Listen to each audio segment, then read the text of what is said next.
ସୁବଳା ମହାକୁଡ଼ ଓରଫେ ସୁବଳ ସିଂହର ବାପ ଅମଳରୁ ଗୋଟିଏ ମଇଁଷି ପୋଲ ଥିଲା। ମହାକୁଡ଼ ହରିଶପୁର ବଣ ଭିତରେ ପୋଲାରେ ସବୁବେଳେ ଥାଏ। ଘରକୁ ଆସେ ନାହିଁ। ଶୀତ ବର୍ଷା ଖରା ସବୁ ତା ପକ୍ଷରେ ସମାନ। ହେଲେ ବର୍ଷା ଦିନଟା ବଡ଼ ଆନନ୍ଦର ଦିନ। ଚରା ଢେର ମିଳେ। ମଇଁଷିଗୁଡ଼ାକ ବଡ଼ ଦୁଧିଆଳି ହୁଅନ୍ତି। ତାଳପତ୍ର ଟୋପରଟିଏ ମୁଣ୍ଡରେ ଦେଇ ଚିତେ ଉଞ୍ଚା ବାଉଁଶ ଠେଙ୍ଗାଟାଏ କାନ୍ଧରେ ପକାଇ ଦିନଯାକ ମଇଁଷିଙ୍କ ପଛେ ପଛେ ଧାଇଁଥାଏ। କାହିଁ ଆଣ୍ଠୁଏ, କାହିଁ ଅଣ୍ଟେ ପାଣି, ଦେହଯାକ କାଦୁଅ ଲଟପଟ। ଏଇଟା ତାର ଭାରି ଆନନ୍ଦ। ମହାକୁଡ଼ର ଆଉ ଦିନେ ଘରେ ଦରକାର ନାହିଁ। ରନ୍ଧାବଢ଼ା ଲାଗି ବର୍ଷା ଦିନେ ଗୋଟିଏ ପୋଲା ଦରକାର। କେତେଟା ଡାଳ ପୋତି ତାହା ଉପରେ ବିଡ଼ା କେତେ ବେଣା ଘାସ ପକାଇ ଦେଇ ଗୋଟିଏ ପୋଲା ତିଆରି କରେ। ପୋଲାଟା ନିହାତି ନୁଆଣ। ବସି ବସି ଭିତରକୁ ଯାଏ। ବସି ବସି ଭାତ ରାନ୍ଧେ। ଠିଆ ହେଲେ ପୋଲା ମୁଣ୍ଡରେ ବାଜିବ। ପୋଲା ଚାରିପାଖ ବାଡ଼ ନାହିଁ, କାରଣ ରାତିରେ ପୋଲା ଭିତରେ ଶୋଇଥିଲେ ବାହାରୁ ଯଦି କେନ୍ଦୁଆ ଆସି ମଇଁଷି ବାଛୁରୀ ଘେନିଯାଏ ଦିଶିବ ନାହିଁ। ରାତିରେ ପୋଲା ଭିତରେ ଡେମ୍ଫେ ଉଞ୍ଚା କଠଉ ଯୋଡ଼ାକ ମୁଣ୍ଡ ତଳେ ଦେଇ ଟୋପରଟାରେ ମୁହଁ ଢାଙ୍କି ଦିଏ। ମୁହଁଟାରେ ପାଣି ନ ପଡ଼ିଲେ ହେଲା। ତା ଚାରିପାଖେ ମଇଁଷି ପିଲାଗୁଡ଼ାଙ୍କୁ ଗୋଡ଼ରେ ଦଉଡ଼ି ଲଗାଇ ଖଟାଏ ପକାଏ।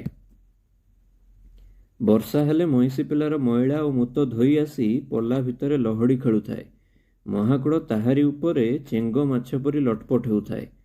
ମଇଁଷିଗୁଡ଼ାକ ବସା ଚାରିପାଖେ ବଣ ଆଡ଼କୁ ମୁହଁ କରି ଶୋଇଥାନ୍ତି।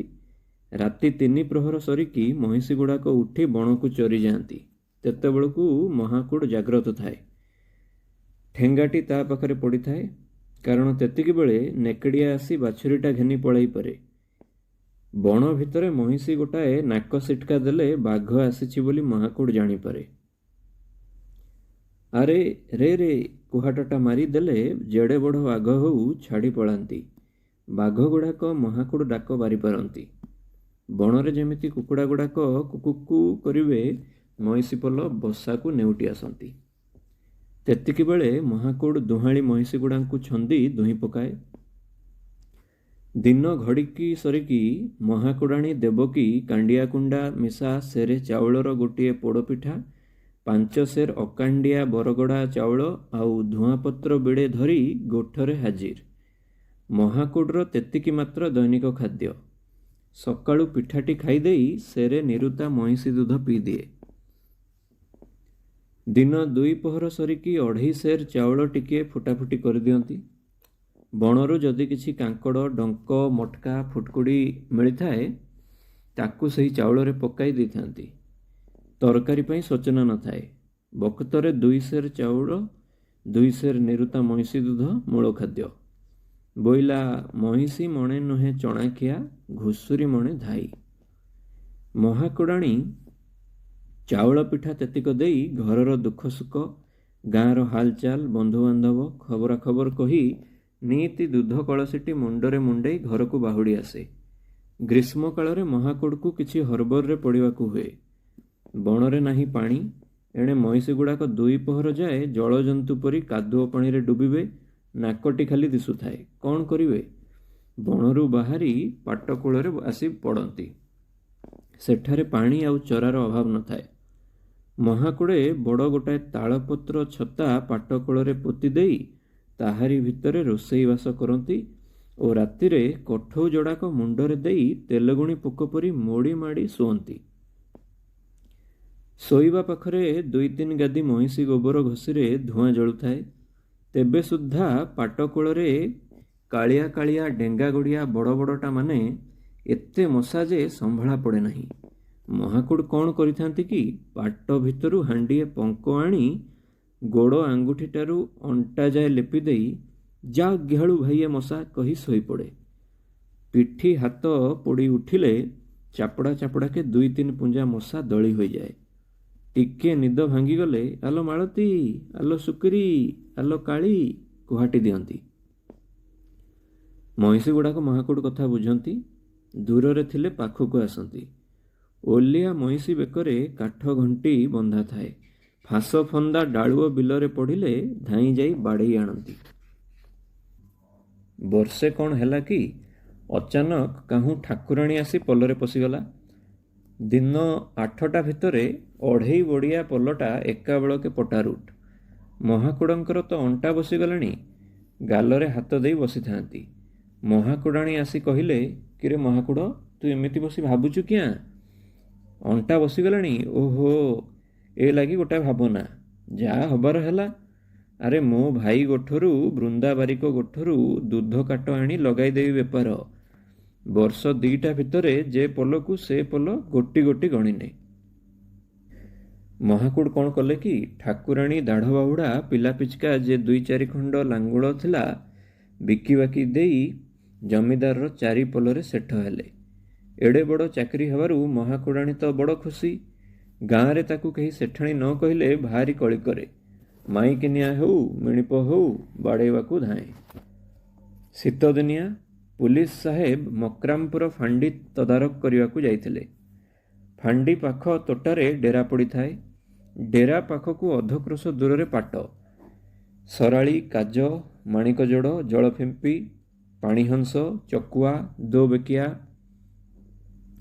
ବଗଚଢ଼େଇ ସବୁ ଭର୍ତ୍ତି। ସାହେବଙ୍କ ନଜର ଯେମିତି ପଡ଼ିଗଲା, ବନ୍ଧୁକ କାନ୍ଧରେ ପକାଇ ଶିକାରକୁ ବାହାରିଲେ। ପଛରେ 4 ଜଣ କନେଷ୍ଟବଳ, 8-10 ଜଣ ଚୌକିଦାର ମୁଣ୍ଡରେ ଲାଲ, କଳା, ହଳଦିଆ ଛିଣ୍ଡା ପାଗ ଖଣ୍ଡେ ଖଣ୍ଡେ ଗୁଡ଼ାଇ ଚିତେ ଚିତେ ବାଉଁଶ ଢେଙ୍କ କାନ୍ଧରେ ପକାଇ ଧାଇଁଛନ୍ତି। ସାହେବ ପାଟକୂଳରେ ପହଞ୍ଚି ଯେମିତି ବନ୍ଧୁକଟା ଦୁମ୍ କରି ଆୱାଜ କଲେ, ହଜାର ହଜାର ଚଢ଼େଇ ତ କେଁ କଟର କରି ଆକାଶରେ ଉଡ଼ି ଚକ୍କର ଦେଇ ଘୂରିଲେ।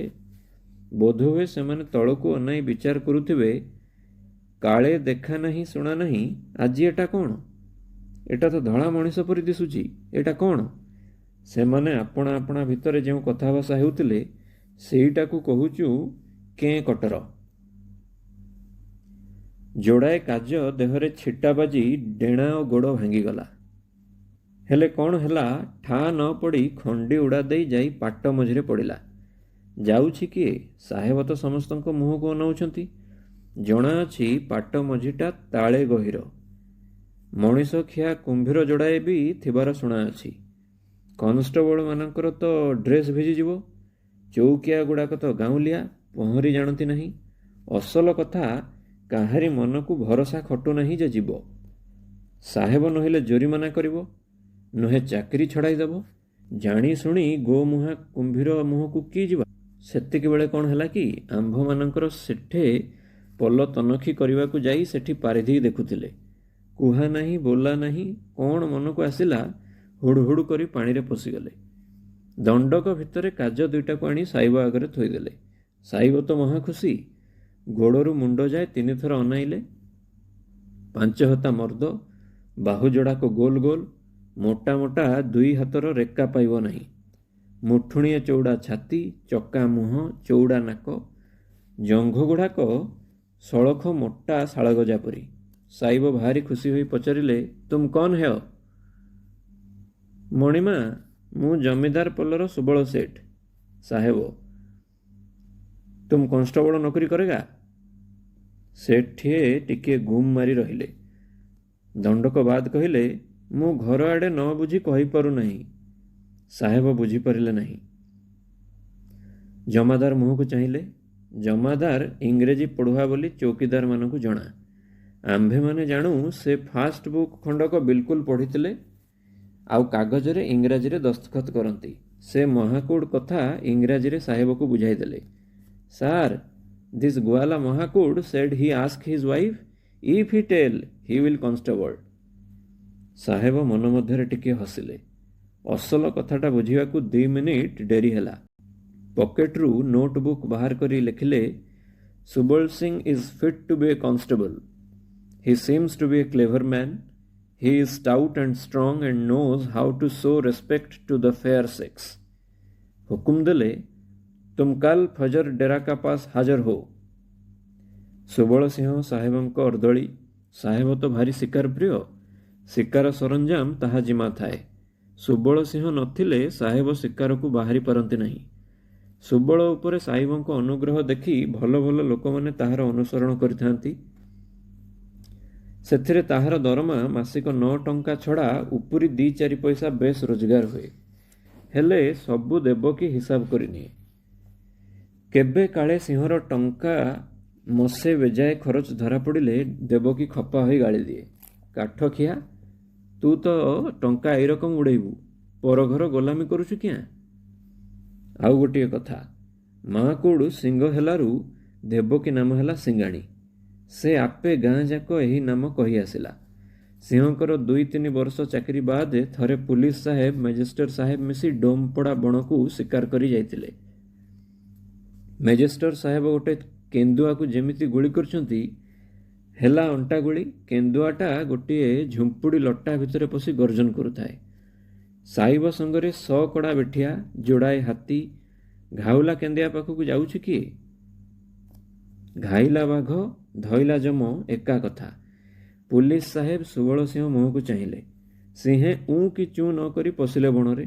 ସିଂହେ ସେଇ ମଇଁଷିମୁଣା ଠେଙ୍ଗା ଆଜି ଯାଏ ଛାଡ଼ି ନାହାନ୍ତି। ବାଘ ମୁଣ୍ଡରେ 4 ପାହାର କଷି ଦେଇ ଲାଞ୍ଜ ଧରି ଭିଡ଼ି ଭିଡ଼ି ଆଣି ମେଜିଷ୍ଟ୍ରେଟ ସାହେବଙ୍କ ଆଗରେ ଥୋଇଦେଲେ। ସାଙ୍ଗେ ସାଙ୍ଗେ ନଗଦ 20 ଟଙ୍କା ବକ୍ସିସ୍ ଆଉ 15 ଟଙ୍କା ଦରମା ଜମାଦାରୀ। ଏତେ ହେଲା, ହଁ, ହେଲେ ସିଂହକୁ କାଳ ସହିଲା ନାହିଁ। କାର୍ତ୍ତିକ ମାସିଆ ଛୁଟି ନେଇ ଘରକୁ ଆସିଛନ୍ତି, କାହୁଁ ଗୋଟାଏ କାଳ ଜ୍ୱର ଆସି ମାଡ଼ି ବସିଲା। ଜ୍ୱର ସାଙ୍ଗେ ସାଙ୍ଗେ ସନ୍ନିପାତ। ଦିନ 3ଟାରେ ଶେଷ। ସିଂହାଣୀର ଦେହରେ ଯେମିତିକା ବଳ, ମନରେ ବି ସେହିପରି ସାହସ। ଘୋର ବିପଦରେ ପଡ଼ି ହଟିବାର ନୁହନ୍ତି। ସ୍ୱାମୀର ଶୁଦ୍ଧି କାର୍ଯ୍ୟ ସାରି ଆପଣା ବେଉସାରେ ଲାଗିଗଲେ। ସିଂହେ ସିଂହାଣୀ ରୂପରେ ଗୁଣରେ ସମାନ। ବିଧାତା ଯେମନ୍ତ ଗୋଟିଏ ଚକରେ 2 ଜଣଙ୍କୁ ଗଢ଼ିଛନ୍ତି, ତେବେ ସିଂହାଣୀ ଉଚ୍ଚାରେ ଅଧ ଚୌକେ ବେଶୀ ହେବେ। ନାହିଁ ତଳକୁ ଲୁଗା ପିନ୍ଧିଥିଲେ ପେଟଟି 6 ନଉତିଆ ଧାନ ଉଷୁଆଁ କଳା ହାଣ୍ଡି ପରି ବାହାରି ପଡ଼ିଥାଏ। ସିଂହାଣୀ ଅଳଙ୍କାରକୁ ବୋଧହୁଏ ବଡ଼ ଭଲ ପାଆନ୍ତି। ପ୍ରଥମେ ବିଧବା ଦିନ ଦେହରୁ ସବୁ ଅଳଙ୍କାର କାଢ଼ି ପକାଇଥିଲେ। ଶୁଦ୍ଧ ବାସି ଦିନ ଫେର ହାତ ଗଣ୍ଠିଠାରୁ କହୁଣୀ ଯାଏ 10 ବିଶାର ପିତ୍ତଳ ବାହିବଳା 2 ହାତରେ ଲଗାଇଦେଲେ। ନାକରେ ତୋଳାଏ ଓଜନର ସୁନାଗୁଣା ଚେପ୍ଟା ବିଶାଳ ନାକକୁ କାମୁଡ଼ି ଧରିଥାଏ। ବେକରେ 10 ଗଣ୍ଡା ଗୋଡ଼ଲଗା ଟଙ୍କାମାଳ ନାହିଁ ଯାଏ ଲମ୍ବି ପଡ଼ିଥାଏ। 2 ହାତରେ 2 ପୁଞ୍ଜା ଗେଣ୍ଡା ପରି ଛାପ ମୁଦି। ସିଂହାଣୀଙ୍କର ସାହସ ଉଣା ନୁହେଁ। ଗାଁ ମୁଣ୍ଡ ନିଛାଟିଆରେ ଘର, ଛୁଆଟାକୁ ଧରି ଏକୁଟିଆ ପଡ଼ିଥାଏ। ସିଂହାଣୀ ହାତରେ ଢେର ଟଙ୍କା, ଏ କଥା ଗାଁ ଲୋକେ ଜାଣନ୍ତି। ଚୋରଗୁଡ଼ାକ ସନ୍ଧାନ ପାଇ ଦିନେ ଅନ୍ଧାର ରାତିଆ ସିନ୍ଧି କରି 3 ଜଣ ଚୋର ଘର ଭିତରେ ପଶିଲେ। ସିଂହାଣୀ ଶୋଇଥିଲା। ତାକୁ ଯେମିତି ମାଡ଼ି ବସିଛନ୍ତି, ସେ ତ ହାଉଳି ଖାଇ ହାତ ଯୋଡ଼ାକ ଛିଞ୍ଚାଡ଼ି ଦେଲା। ଚୋରଗୁଡ଼ାକ 4 ହାତ ଦୂରରେ ପଡ଼ିଗଲେ। ଯୋଡ଼ାଏ ଚୋର ତ ପଳାଇଲେ, ଗୋଟାକୁ ମାଡ଼ି ବସିଲା। ଗାଈ ପଘାରେ ଘର ମଝି ଖମ୍ବରେ ଭିଡ଼ି ବାନ୍ଧିଦେଲା। ସକାଳକୁ ଗାଁ ଲୋକ ଦେଖି ଧାଇଁଲେ। ଏ ଚୋରଟା କିଏ ମ? ମଲା ମଲା, ଏ ତ ଗାଁ ଚୌକିଆ ବାଉରୀ ଝପଟ ସିଂ। ସମସ୍ତେ ପରାମର୍ଶ କଲେ ଚୋରକୁ ଚାଲାଣ ଦେବେ। ସିଂହାଣୀ କହିଲା, ଆଚ୍ଛା, ମୁଁ ଚାଲାଣ ଦେବି। 2 ଗାଲରେ କଷି ଲଗାଇଲା 2 ଚାପୁଡ଼ା। ଉଆ ଉଫଡ଼ା ପରି ଗାଲ ଫୁଲିଗଲା। ଚୌକିଆ ପୁଅ 15 ଦିନ ଘରୁ ବାହାରି ନାହିଁ, ବିଛଣାରେ ପଡ଼ିଥିଲା। ସିଂହେ ବିଯୋଗ ବେଳକୁ ପୁଅ ଅନନ୍ତାର ହୋଇଥିଲା 4 ବରଷ। ବୟସ ଟଳା ବେଳେ ପୁଅଟିଏ ହେବାରୁ କୋଟିନିଧି ପାଇଥିଲେ। ପୁଅଟିର ଆକାର ବାପ ମା ପରି, ସେହିପରି ଦେହର ବର୍ଣ୍ଣ। ସିଂହାଣୀ ସଞ୍ଜବେଳେ କାମ ପାଇଟି ସାରି ପୁଅଟିକୁ ଘଡ଼ିଏ କୋଡ଼ରେ ବସାଇ ଗେଲ କରନ୍ତି। ଗେଲ କଲାବେଳେ ଗୀତ ଗାଉଥାନ୍ତି। ହାତୀ ଝୁଲୁଥାଏ ଲସର ପସର କିଆ କନ୍ଦା ଖାଇବାକୁ, ଅନନ୍ତୁ ଝୁଲୁଛି ଲସର ପସର ମା ଦୁଧ ଖାଇବାକୁ। ଆକାଶେ ବୁଲୁଛି ଚନ୍ଦ୍ର ଉଦିଆରେ ସାଙ୍ଗରେ ବହୁତ ତରା, ଅନନ୍ତୁ ଝୁଲୁଛି ମା କୋଳେ ବସି ଦୁଧ ସେ ଖାଇବ ପରା। ବାପା ତ ଯାଇଛି ମଇଁଷି ଗୋଠକୁ, ମା ତ ଦୁହିଁବ ଗାଈ, ରାଜାଙ୍କ ଦୁଆରେ ପାଟ ହାତୀ ବନ୍ଧା ଅନନ୍ତୁ ଚଢ଼ିବ ଯାଇ। ଏହିପରି ଗେଲ କରି ପୁଅକୁ ବସି ଝୁଲାଉଥାନ୍ତି। ହାତୁଣୀ କୋଳରେ ହାତୀ ପିଲା ପରି ପିଲାଟି ଝୁଲିଲେ ବଡ଼ ମାନେ। ରୋଜି ବଡ଼ି ସକାଳୁ ଉଠି ପୁଅକୁ ତେଲ ହଳଦୀ ଟିକିଏ ମାଖିଦେଇ କାଠ ପାନିଆରେ ମୁଣ୍ଡ କୁଣ୍ଡାଇ ମୁଣ୍ଡରେ ଗୋଟିଏ ସାନ ଜଟ ବାନ୍ଧିଦିଏ। ଘଡ଼ିଏ ଯାଏ ପୁଅ ମୁହଁକୁ ଚାହେଁ, ତା ବାଦ ଆପେ ଜିଭ କାମୁଡ଼ି ପକାଇ କୁହେ, ମା ଡାହାଣୀ, ସୁନ୍ଦର ପୁଅଟିକୁ ମୁଁ ଚାହିଁଛି। ତାହା ବାଦେ ତୁଳସୀ ମୂଳରୁ ଟିକିଏ ମାଟି ଆଣି ମୁଣ୍ଡରେ ଚିତା କରିଦିଏ। ଜଟ ଉପରେ ଟିକିଏ ଗୋବର ଲଗାଇଦିଏ। ତାହା ବାଦେ ପୁଅ ଉପରକୁ ଟିକିଏ ଛେପ ପକାଇଦିଏ। ଗାଁରେ କେତେ ରକମ ମାଇକିନାଏ ଅଛନ୍ତି, କାହା ନଜର କେମିତି ପୁଅକୁ ହାଇରା କରିଦେବେ। ଏହି ଲାଗି ପୁଅ ବେକରେ ଖଣ୍ଡିଏ ଘୁଷୁରୀ ଥମଣି, ଗୋଟାଏ ତମ୍ବା ଡେଉଁରିଆ ଭିତରେ ମହାଦେବ ବେଲପତ୍ରୀ, 2 କଡ଼ା କାଣି କଉଡ଼ି, 4ଟା ରୂପା ଡେଉଁରିଆ ମୂଳମୁଟିକା ହାର କରି ପୁଅ ବେକରେ ଲଗାଇ ଦେଇଛି। 12 ଲୋକର ନଜର କଟିଯିବ ବୋଲି ଆପଣା ଗୋଡ଼ରୁ ଟିକିଏ ଧୂଳି ନେଇ ପୁଅ ମୁଣ୍ଡରେ ଲଗାଇ ଦିଏ। ରାତିରେ ସେରେ ଚାଉଳରେ ଗୋଟିଏ ପୋଡ଼ା ପିଠା କରି ରଖିଥାଏ, ସେଠି ପୁଅ ହାତରେ ଦେଇ ଦହି ମୁହାଁଇ ବସେ। ତାହା ବାଦେ ପସରା ଉପରେ 2-3ଟା କଳସରେ ଚହ୍ଲା ପୁରାଇ ଗାଁକୁ ଦହି ବିକିଯାଏ। ମୁଣ୍ଡ ଉପରେ ପସରାରେ 2-3 କଳସା ଦହି, ତାକୁ ନ ଧରି 2 ବାହୁ ଝୁଲାଇ ଗୋହିରୀ ଦାଣ୍ଡରେ ଚାଲିଯିବା ବେଳେ ଲୋକମାନେ ଚାହିଁ ରହନ୍ତି, କୁହନ୍ତି ନନ୍ଦିଘୋଷ ରଥ। ସିଂହାଣୀର ଢେର ଗୁଡ଼ିଏ ନାମ। 1 ଦେବକୀ ଗୌଡ଼ୁଣୀ, 2 ମହାକୁଡ଼ାଣୀ, 3 ତାଡ଼କା ଅସୁରୀ, 4 ନନ୍ଦିଘୋଷ ରଥ। ହେଲେ ସିଂହାଣୀର ଅଜଣାରେ ଲୋକମାନେ ଏସବୁ ନାମ ଦେଇଛନ୍ତି। ସିଂହାଣୀ ବୋଲି ଡାକିଲେ ସେ ବଡ଼ ଖୁସି ହୋଇଯାଏ। ଗାଁରେ କେତେ ଗୁଡ଼ିଏ ଥଟିଆଲା ମଣିଷ ତୁଚ୍ଛାଟାରେ ଏ ସିଂହାଣୀ ଦହି ଦେଇଯା ବୋଲି ଡାକନ୍ତି। ଦହି କିଣିବା ବେଳେ ତାକୁ 2-4 ଥର ସିଂହାଣୀ ସିଂହାଣୀ କହିଲେ ସେ ବଡ଼ ଖୁସି ହୋଇ 2-4 ସଢ଼େଇ ଦହି ଲାଭ ବୋଲି ଢାଳି ଦିଏ। ସୁବଳ ସିଂ ବିଯୋଗ ବେଳେ ଅନନ୍ତାର 4 ବର୍ଷ ପୂରି ଯାଇଥିଲା। ଦିନ କିଛି କାହାରି ଲାଗି ବସି ରହେ ନାହିଁ। ଅନନ୍ତାର ଚାହୁଁ ଚାହୁଁ ହେଲାଣି 10 ବର୍ଷ। ହେଲେ କ'ଣ ହେଲା, ଲୋକେ ତାକୁ 20 ବର୍ଷ ଭେଣ୍ଡିଆ ବୋଲି ଠଉରିବେ। ରୋଜି ସିଂହାଣୀ ଦହି ବିକି ଆସି ମୋଟା ବରଗଡ଼ା ଚାଉଳ 5 ସେର ଚୁଲିରେ ବସାଇ ଦିଏ। ସୁବଳ ସିଂହର ଯେଉଁ ଫରମାସ ପିତ୍ତଳ ବାସନଟା ଥିଲା, ସେଥିରେ 3 ସେର ଅନ୍ଦାଜ ଦରଫୁଟା ପେଜୁଆ ଅନ୍ନ ସେ ପିତ୍ତଳରେ ଢାଳି ପୁଅ ପାଖରେ ପରସି ଦିଏ। ଅନନ୍ତାର ତରକାରୀ ପତ୍ର ଲୋଡ଼ା ନାହିଁ, ହେଲେ ମା ମନ କେତେକେ ମାନେ। ଚୋପା ମିଶା ବିରି ଡାଲି କଂସାଏ, ନୋହିଲେ ଶାଗ ମାମୁଡ଼ି ସିଝାସିଝି କରି ପୁଅ ପାଖରେ କଂସାଏ ବସାଇ ଦିଏ। ଅନନ୍ତା ଭାତ ଖାଇସାରି ଡାଲି ତେତକ ପିଇଦିଏ। ସିଂହାଣୀ ପୁଅ ଲାଗି ଗୋଟିଏ ଗାଈ ବାନ୍ଧିଛି, ଦିନକୁ 4 ସେର ଦୁଧ ଦିଏ। ଅନନ୍ତା ଭାତ ଖାଇସାରି ସେ କଞ୍ଚା ଦୁଧତକ ପିଇଦିଏ। ଏବେ ସିଂହାଣୀ କିଛି ପୁଅ ଲାଗି ହରବରରେ ପଡ଼ିଲେଣି। ଅସହୁଣୀ ଲୋକଗୁଡ଼ା ଅନନ୍ତାକୁ ଦେଖିପାରନ୍ତି ନାହିଁ। କିଏ କହିଲା ମୋ ବାଡ଼ିରୁ କାକୁଡ଼ି ଖାଇଗଲା, କିଏ କହିଲା ମକା ଭାଙ୍ଗିନେଲା, ଆମ୍ବ କଇଁଆ କୋଳି ଗଛରେ ଚଢ଼ି ଅନନ୍ତା ଖାଇଗଲା ବୋଲି ଗାଁ ଲୋକମାନେ ରୋଜ ସିଂହାଣୀ ପାଖରେ ଗୁହାରି କଲେ। ସିଂହାଣୀ ମନ ମଧ୍ୟରେ ଗୁହାରିଆମାନଙ୍କ ଉପରେ ରାଗେ, ହେଲେ ପୁଅକୁ କିଛି କୁହେ ନାହିଁ। ଆଜିକାଲି ବି ସଞ୍ଜବେଳେ ଘଡ଼ିଏ ବସି ପୁଅକୁ ଗେଲ କରେ। ଶେଷର ସିଂହାଣୀ ବଡ଼ ଦିଗଦାର ହୋଇ ଗାଁରୁ ଆସୁଛି। ବାଟରେ ଦେଖିଲା ବଉଳ ଗଛ ମୂଳରେ ପିଣ୍ଡିଟି ଉପରେ ବୈଷ୍ଣବ ମହାନ୍ତି ଅବଧାନ ବେତ ଘେନି ଗାଁ ପିଲାମାନଙ୍କୁ ପାଠ ପଢ଼ାଉଛନ୍ତି। ମନରେ କଲା ଏହି ଚାଟଶାଳୀରେ ଅନ୍ତୁକୁ ବସାଇ ଦେଲେ ପାଠ ବି ହେବ, ଆଉ ଗାଁ ବି ବୁଲିପାରିବ ନାହିଁ। ତହିଁ ଆର ଦିନ ଅବଧାନ ପାଖରେ ଛାଡ଼ି ଦେଇ କହିଲା, ଅବଧାନେ ଅନ୍ତୁକୁ ଟିକେ ଭଲ କରି ପାଠ ପଢ଼ାଅ। ଅନ୍ତୁ ଭଲ ପିଲାଟି ପରି ଚାଟଶାଳୀରେ ବସିଗଲା। ସେ ପୃଥିବୀରେ ଏକଲା ମାଆକୁ ଡରେ, ଆଉ ମା କଥା ମାନେ। ଅବଧାନେ ଭୂଇଁରେ ଅ ଆ ଲେଖିଦେଲେ, ତା ଉପରେ ଖଡ଼ି ମଡ଼ାଇବାକୁ କହିଦେଲେ। ତଳେ ହାତ ଚାଲିଛି, ହେଲେ ଉପରେ ବଉଳ ଗଛରେ କେଉଁଠି କୋଳି ଅଛି, କେଉଁଠି ପାଚିଛି ଅନେଇ ଦେଖୁଥାଏ। ନଜର ପଡ଼ିଲେ ମାଙ୍କଡ଼ ପରି ହୁପ୍ କରି ଚଢ଼ିଯାଇ କୋଳି ଆଣି ପାଟିରେ ପକାଇ ଲେଖିବାକୁ ବସିଯାଏ। ତାର ଗଛ ଚଢ଼ାରେ ଭାରି ଅଭ୍ୟାସ।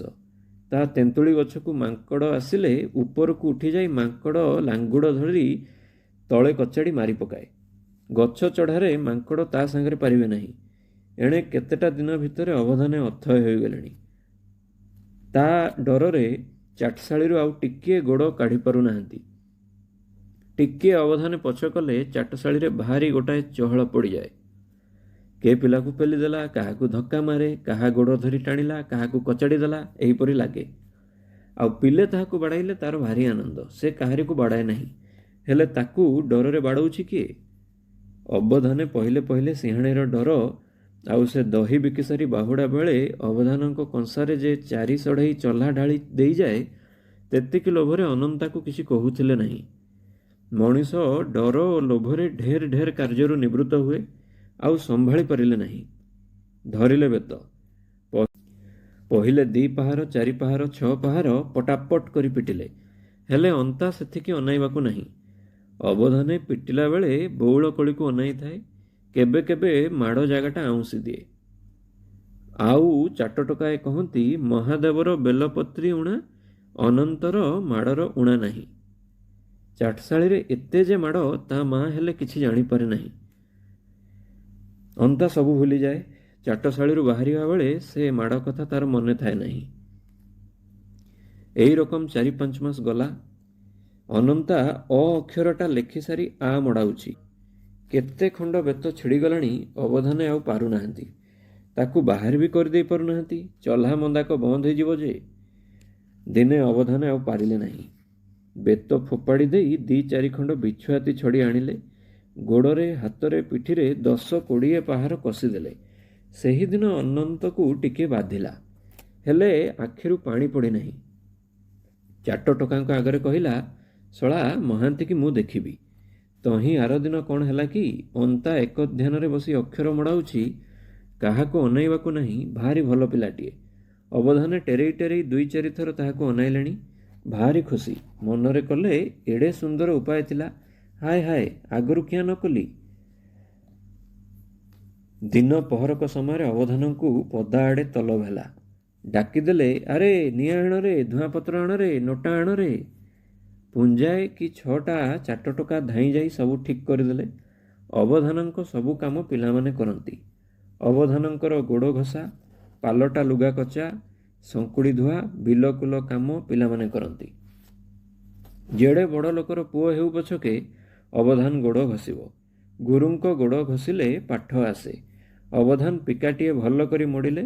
ନିଆଁ ଖୁଣ୍ଟାରେ ପିକାଟିଏ ଲଗେଇ ଦେଇ 2 କଳ ଭିଡ଼ିଲେ। ଫୁ କରି ଧୂଆଁ ଛାଡ଼ିଦେଇ କହିଲେ, କିବେ ମୁକୁନ୍ଦା, ଧୂଆଁ ଲାଗୁନାହିଁ ଯେ। ମୁକୁନ୍ଦା କହିଲା, ମୁଁ କ'ଣ କରିବି ଅବଧାନେ, ବାବା ତ କାଲି ହାଟରୁ ଏଇ ଧୂଆଁ ଆଣିଛି। ଅବଧାନେ, ବେ ବିନ୍ଦିଆ, ତୋ ବାପ କଟକରୁ ଯେ ବାଲେଶ୍ୱରୀ ଧୂଆଁପତ୍ର ଆଣିଥିଲା, ତାକୁ ଆଉ ଆଣିଲୁ ନାହିଁ ତ। ବିନୋଦ, ମୁଁ କ'ଣ କରିବି ଅବଧାନେ, ମା ତାକୁ ବିଡ଼ା ବାନ୍ଧି ଶିକା ଉପରେ ରଖିଦେଇଛି, ମୋ ହାତ ପାଇଲା ନାହିଁ। ଅବଧାନେ, ଆଚ୍ଛା ତୁ ଗୋଟେ କାମ କରିବୁ, ତୋ ମା ଯେତେବେଳେ ଗାଧୋଇ ଯାଇଥିବ, ତୁ ଗୋଟେ ବଡ଼ ପାଛିଆ ଉଗାଡ଼ି ପକାଇବୁ। ତା ଉପରେ ଚଢ଼ି ଶିକାରୁ ଧୂଆଁପତ୍ର କାଢ଼ିବୁ। ସେଥିରୁ 2-4 ଖଣ୍ଡ କାଢ଼ି ନେଇ ବିଡ଼ା ବାନ୍ଧି ଶିକାରେ ଥୋଇଦେବୁ। ଖବରଦାର ବେଶୀ ଗୁଡ଼ାଏ ଆଣିବୁ ନାହିଁ। କାଲି ସକାଳେ ଯଦି ନ ଆଣିବୁ, ଅନାଇଥାଏ ବେତକୁ। ଅବଧାନେ ଫେର ଥରେ ଅନାଇଲେ। ଅନ୍ତୁ ଧୀରେ ବସି ଖୁବ୍ ମନ ଦେଇ ଅକ୍ଷର ବୋଲାଉଛି। ଅବଧାନଙ୍କର ଭାରି ଦୟା ହେଲା। କଅଁଳେଇ କହିଲେ, ରେ ବାପ ଅନ୍ତୁ, ନେ ତ ଟୁକୁଣାଟା ନେଇ ଟୁକୁଣେ ପାଣି ଆଣ ତ, ବହିର୍ଦେଶ ଯିବୁ। ଅନ୍ତୁ ଭଲ ପିଲାଟି ପରି ଟୁକୁଣା ଧରି ପୋଖରୀକୁ ଜଳ ଆଣିବାକୁ ଗଲା। ଅବଧାନେ ବସି ପିକା ଟାଣୁଥାନ୍ତି। ଅନ୍ତୁ ଆସେ ନାହିଁ। ବଡ଼ ମଠ କଲା। ଅବଧାନେ ଆଉ ସହିପାରିଲେ ନାହିଁ। 2-3 ଥର ପୋଖରୀ ତୁଠ ଆଡ଼କୁ ଅନାଇଲେଣି।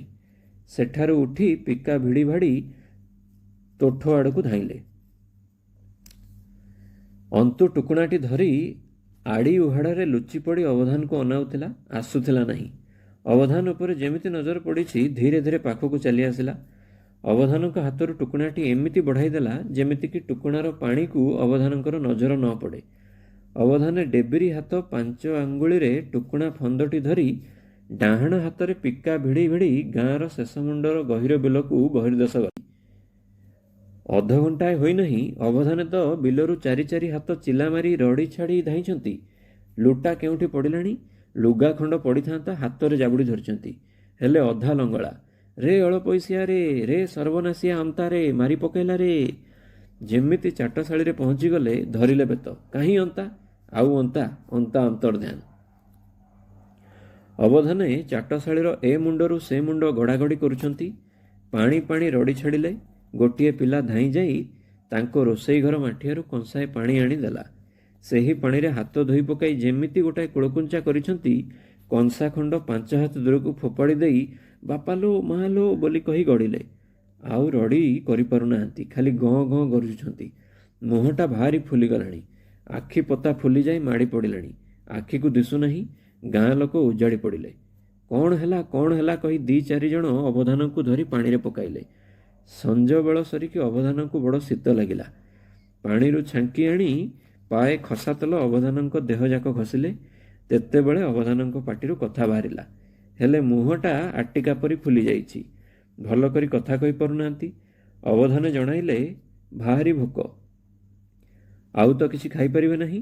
ଗାଁ ଲୋକେ ଅଧସେରଟାଏ ଗରମ ଦୁଧ ଆଣିଲେ। ଢୋକେ ଢୋକେ କରି ତେତକ ପିଇ ଦେଇ ଅବଧାନ ଟିକିଏ ସାଷ୍ଟମ ହୋଇ ବସିଲେ। ଥଣ୍ଡା ପଡ଼ିଗଲା। ଖସା ତେଲରେ ବାଇଡଙ୍କ ବିଷ ଧରେ। ଅବଧାନେ ଟିକିଏ ସାଷ୍ଟମ ହେଲେଣି। ଗାଁର ସବୁ ଲୋକ ଜମା ହେଇଥିଲେ। ପୁରୁଣା ପୁରୁଣା 5 ଜଣ ଲୋକ ତନଖି କରିବାକୁ ବସିଲେ। କଥା କ'ଣ? କିଆଁ ଅବଧାନ ଏପରି ହେଲେ? ପ୍ରତ୍ୟକ୍ଷ ଏବଂ ପାର୍ଶ୍ୱବର୍ତ୍ତୀ ପ୍ରମାଣ ଏବଂ ଅବଧାନଙ୍କର ପୂର୍ବ ବ୍ୟବହାର ଆଲୋଚନା କରିବାରେ ସାଫ୍ ଜଣାଗଲା ଏଟା ରାଣ୍ଡି ପୁଅ ଅନ୍ତାର କାମ। ସାଫ୍ ପ୍ରକାଶ ପାଇଲା କି ଅବଧାନେ ଯେ ବିଛୁଆତି ଛଡ଼ିରେ ପିଟିଥିଲେ ତା ମନରେ ଥିଲା ରାଗ। ଆଜି ସକାଳେ ଯେମିତି ଅବଧାନ ଟୁକୁଣାଏ ପାଣି ଆଣିବାକୁ କହିଲେ ସେ ପୋଖରୀକୁ ଟୁକୁଣା ଘେନି ଯାଇ ଅଧ ଟୁକୁଣେ ଅଠାଳିଆ କାଦ ଭର୍ତ୍ତି କଲା। ଲୋକେ ଦେଖିଛନ୍ତି ପୋଖରୀ ଆଡ଼ି ବଣ ଉପରେ ଯେ ବାଇଡଙ୍କ ଲତା ମାଡ଼ିଛି ସେଥିରୁ 2 ପୁଞ୍ଜା ଫଳ ଆଣି ଖପର କାତି ଖଣ୍ଡକରେ ଆଂଶୁ ସବୁ ଚାଞ୍ଚିଛି।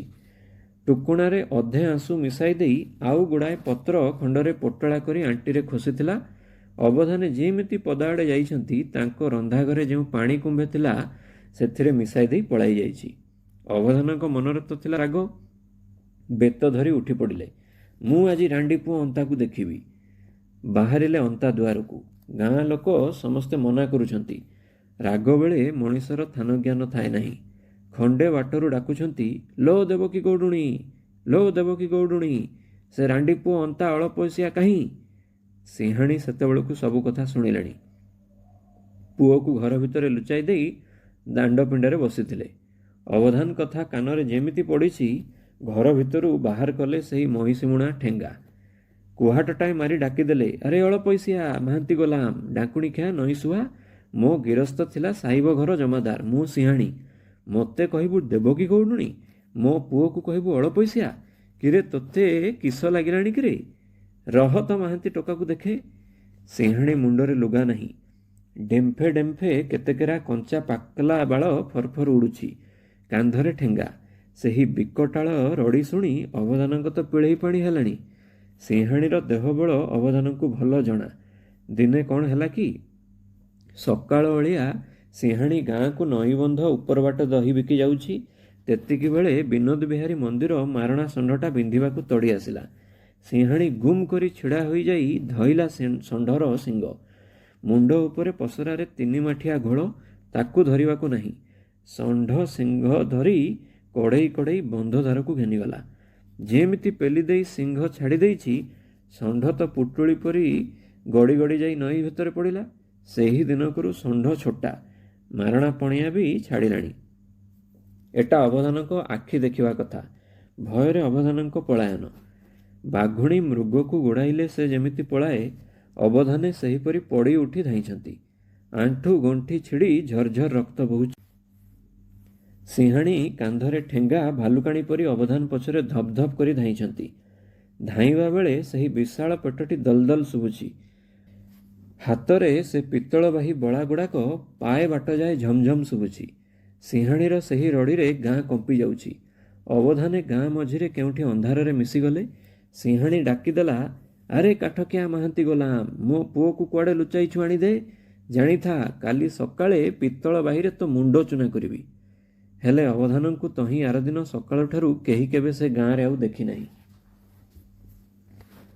ଆହୁରି ବି 5-6 ବର୍ଷ ଗଲାଣି। ଅନନ୍ତା ଲାଗି ଗାଁର ଅନେକ ଲୋକ ଅସ୍ଥିର। ତାର ଆଉ କିଛି ଅତ୍ୟାଚାର ନାହିଁ। ଖାଲି କାହାରି ବାଡ଼ିରେ ମକା, କାକୁଡ଼ି, କୋଳି, ଆମ୍ବ, ବେଲ କିଛି ରହିବ ନାହିଁ। ଆଉ ସୁନା ରୂପା ପଡ଼ିଥାଉ ଅନାଇବ ନାହିଁ। ହେଲେ ସେ ଯେପରି ଉତ୍ପାତିଆ ସେହିପରି ବି ଭଲ ଲୋକ। ତାକୁ ରଗେଇଲେ ରକ୍ଷା ନାହିଁ। ସେ ଆଗେ ଦୁଶ୍ମନ ଘରର ଖୁମ୍ବ ଆଉ କପାଟ ଭାଙ୍ଗେ। ମା ମନା କରିଛି କାହାରି ଦେହରେ ହାତ ଦିଏ ନାହିଁ।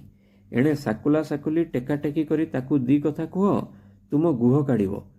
କାହାରି ବାଡ଼ି ହଣା ଯାଉଛି, ଅନ୍ତା ସେଠି ଦେଖୁଥିଲା। ତାକୁ ଯଦି କହିବ ବାପ ଅନ୍ତୁ, ତୁ ନହେଲେ କାହାରି ଗାଁ ଚଳିବ? ଆଉ କିଛି କଥା ନାହିଁ। ଧଇଲା କୋଡ଼ି। 4 ଜଣ ମଣିଷେ ଦିନକେ ଯାହା ପାରିବେ ନାହିଁ, ପହରକ ଭିତରେ ଫୁଟେ ଗହିରାରେ ବାଡ଼ିଟାକୁ ତାଡ଼ି ପକାଇବ। ମୂଲିଆ ମିଳୁନାହିଁ। କାହା ଘର ଛପରବନ୍ଦୀ ହୋଇପାରିଲା ନାହିଁ। ଧଇଲା ଅନ୍ତାକୁ। ସାକୁଲା ସାକୁଲି କରି କହିଲେ ଦିନେ ଲାଗୁ 2 ଦିନ ଲାଗୁ ସେ ଏକଲା ଗୋଟାଏ ଘର ଛାଇ ପକାଇବ। ରାମା ଭିଣାର ବାପ ମରି ଘରେ ପଡ଼ିଛି। ବାଡ଼ିରେ ମରିଛି ବୋଲି ତାକୁ କେହି ଉଠାଇବାକୁ ଆସିଲେ ନାହିଁ। ଅନ୍ତୁ ରାତି 6 ଘଡ଼ି ବେଳେ ଗାଁ ପାଖ ଦେଇ ଯାଉଥିଲା। ତାକୁ ସବୁ କହିଲା। ଆଉ କିଛି କଥା ନାହିଁ। ଏକଲା ହେଁସ ମିଶା କରି ମଡ଼ାକୁ କାନ୍ଧେଇଲା। ଅନ୍ଧାର ରାତି, ସେହି ସମୟରେ ବି ଗାଁରେ ବାଡ଼ି ପଡ଼ିଛି। ଅଧକୋଶ ଦୂରରେ ମଡ଼ା ମଶାଣିରେ ମଡ଼ାଟାକୁ ଫୋପାଡ଼ି ଦେଇ ନଈରେ ବୁଡ଼ି ପଡ଼ି ବାହାରି ଆଇଲା। ଅନ୍ତା ବାଘ, ଭାଲୁ, ଭୂତ, ପ୍ରେତ, ସାପ, ବେଙ୍ଗ କାହାରିକୁ ଡରେ ନାହିଁ। ଅନ୍ତା ଲୋକଙ୍କ ବାଡ଼ିରୁ ଫଳ କନ୍ଦ ଲୁଟିପାଟି ଖାଇବ, ହେଲେ ତାକୁ କିଛି ଖାଇବାକୁ ଯାଚ, ରାଗି ଘର ଦୁଆର ଭାଙ୍ଗିବ। ବିନ୍ଧିଆ ଚାନ୍ଦ ଜଣେ ତନ୍ତୀ ମହାଜନ। 8-10 ହଜାର ଗଣିଦେବା ଲୋକ। ଲୁଗା କାରବାର କରେ। ଗୋଟାଏ ବଡ଼ ଦୋକାନ ଘର ତିଆରି କରୁଛି। ଚାରିଆଡ଼େ ଖୁଣ୍ଟ ପଡ଼ି ଚୌକ ବୁଲିଗଲାଣି। ମଝି ଖମ୍ବ ଯୋଡ଼ାକ 18 ହାତୀ। ଭାରି ମୋଟା ଶାଳ ଗଅଳ। 10 ଜଣ ଲୋକ କସ୍ତାକସ୍ତି କରି ମଝି ଖମ୍ବ ଛିଡ଼ା କରିପାରୁନାହାନ୍ତି। ଜଣେ ହସି କହିଲା, ଆମେ ଏତେ ପାରୁନାହୁଁ। ରାଣ୍ଡିପୁଅ ଅନ୍ତା ହେଲେ ଏକେଲା ଖମ୍ବ ଯୋଡ଼ାକ ଉଠାଇ ଛିଡ଼ା କରିଦିଅନ୍ତା। ଘଟଣା ଦେଖ। ତେତିକି ବେଳେ ଅନ୍ତା ଦାଣ୍ଡରେ ଯାଉଥିଲା। ବିନ୍ଦିଆ ତନ୍ତୀ ଡାକିଦେଲା, ଆରେ ଅନ୍ତା, ଏ ଯୋଡ଼ାକ ଖମ୍ବ ଉଠାଇ ଦେ, ତୋତେ 2 ଟଙ୍କା ଖଜାଖିଆ ଦେବି। ଆଉ ଯାଏ କାହିଁ? ହଁ ରେ ଶଳା ତନ୍ତୀ, ମୁଁ ତୋର ଗୋଲାମ, ତୋର ମୂଲ ଲାଗିବି। ଧାଇଁଲା ମାରିବାକୁ। ତନ୍ତୀ ତ ଡରରେ କୁଆଡ଼େ ପଳାଇଗଲାଣି। 10 ଜଣ ଲୋକ 20 ଦିନ କାମ କରି ଯେତେ ଖମ୍ବପତି ଛିଡ଼ା କରାଇଥିଲେ, ସବୁଗୁଡ଼ାକ ଘଣ୍ଟାକ ଭିତରେ ଉପାଡ଼ି ପକାଇଲା। ହେଲେ ଜଣାଶୁଣା ଲୋକେ ଅନ୍ତାଠାରୁ ଢେର କାମ କରାଇ ନିଅନ୍ତି। ରୋଜ କାହାରି ହେଲେ କିଛି ପାଇଟି କରିଦେଇ ଆସେ। ବିନ୍ଦିଆ ତନ୍ତୀ ଗାଁର ଭଲ ଲୋକ ପାଖରେ ଅନନ୍ତା ନାମରେ ଗୁହାରି କରି ଓଲଟା ଗାଳି ଶୁଣିଲା। ବିନୋଦରାୟପୁର ଭାର୍ଗବୀ ନଦୀର ଉତ୍ତର କୂଳରେ। ନଦୀ ଗର୍ଭଠାରୁ ଗାଁଟା ଅତି ଅଳ୍ପ ଉଞ୍ଚା।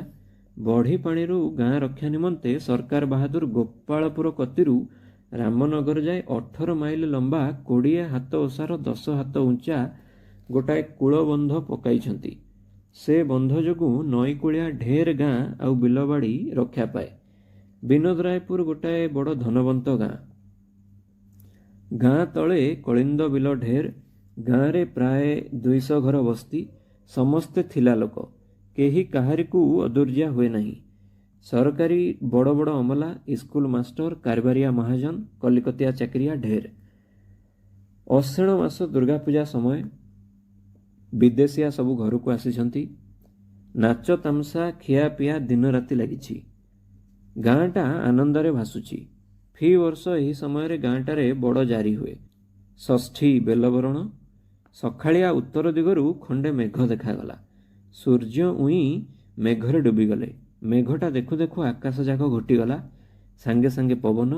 ବୁଢ଼ା ଗୋବିନ୍ଦ ପଣ୍ଡେ କହିଲେ, ଆରେ ବାପ, ଡାକ ଋଷି କହିଛନ୍ତି, ହସି ପଶେ ଉଇଁ ନ ଦିଶେ, ବାପା ବୋଇଲେ ପୁତା ନିଶ୍ଚେ ବରଷେ। ଆଜି ଜାଗ୍ରତ ଥାଅ, ନିଶ୍ଚୟ ବର୍ଷା ହେବ। ପଣ୍ଡାଙ୍କ ମୁହଁ କଥା ମୁହଁରେ ଅଛି। ଟପ୍ ଟପ୍ ଟପର ଟପର କରି ପକାଇଲା ପାଣି। ଯେ ବର୍ଷୁଛି ସେହି ବର୍ଷୁଛି।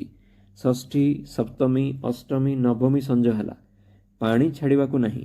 ଯେଠିକା ମଣିଷ ସେଇଠି ବସିଛନ୍ତି। 100 ବର୍ଷର ବୁଢ଼ାମାନେ କହୁଛନ୍ତି, ଏପରି ବର୍ଷା କେବେ ଦେଖା ନଥିଲା। ଗାଁରୁ ପା ଭାଗ ଘରର କାନ୍ଥ ଧୁପଧାପ କରି ପଡ଼ିଗଲାଣି। ଦିନ ରାତି ପାଣି ପବନ ଖାଉଛନ୍ତି। ଦଶରା ଦିନ ଯେମିତି ରାତି ପାଇଛି, ଗାଁ ଗଲା, ଗାଁ ଗଲା, ଗାଁ ଗଲା ଚହଳ ପଡ଼ିଗଲା। ଆଉ କ'ଣ ଲୋକେ ଘରେ ରହିବେ? ପାଛିଆ କୁଡ଼େଇ ଘେନି ବନ୍ଧକୁ ଧାଇଁଛନ୍ତି। ବଡ଼ ସାନ ବିଚାର ନାହିଁ। ବ୍ରାହ୍ମଣ ପାଣ ଛୁଆଁଛୁଇଁ ହେଉଛନ୍ତି। ପାଛିଆ କୋଡ଼ି ଧରି ସମସ୍ତେ ବନ୍ଧ ଉପରେ ହାଜର। ନଈ ଦକ୍ଷିଣ କୂଳକୁ ଅନାଇବା ବେଳେ ଗୋଟାଏ ସମୁଦ୍ର, ଆଉ କିଛି ନାହିଁ। ବଢ଼ି ପାଣି ବନ୍ଧ କାନେ କାନେ ନଈ ଭିତରରୁ 5 ହାତ ଉଚ୍ଚ ଗୋଟାଏ ଗୋଟାଏ ଲହଡ଼ି ଆସି ଝଲକେ ଝଲକେ ପାଣି ବନ୍ଧ ଟପି ପଡ଼ୁଛି। ଯେଉଁଠି ଝଲକେ ପାଣି ଟପି ପଡ଼ୁଛି, କେହି କାହାରିକୁ କହିବାକୁ ନାହିଁ। 100 ବୋଝ ମାଟି ପଡ଼ିଯାଉଛି। ବନ୍ଧ ମୂଳଟା କୋରି ଗୋଟାଏ ଗୋଟାଏ ପୋଖରୀ କରି ପକାଇଲେଣି। ଆଉ ଏଣେ କ'ଣ ହେଲା କି, 4 କୋଶ ତଳେ ରାମପୁର ମୁହାଣ ବାଟେ ପାଣି ବୁଲି ଆସି ଗାଁ ମୂଳକୁ ଲାଗିଲାଣି। ଗାଁ ତଳ ଗହୀର ଗୁଡ଼ାକ ସମୁଦ୍ର ପରି ଜଳମୟ। ବନ୍ଧର ପାଣି ନ ଟପିଲେ ବି ତଳ ପାଣି ଆସି ଗାଁକୁ ଭସାଇ ନେବ। ପାଣିଟା ଯେମିତି ହୁ ହୁ କରି ବଢ଼ୁଛି।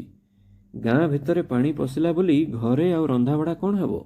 ତିର୍ଲା ଗୁଡ଼ାକ ଘରୁ ବାହାରି ଆସି ଶଙ୍ଖ ହୁଳହୁଳି ପକାଉଛନ୍ତି। ଗୁଡ଼ାଏ ତିର୍ଲା କଅଁଳା ଛୁଆଙ୍କୁ କାଖେଇ ରଡ଼ି କରୁଛନ୍ତି।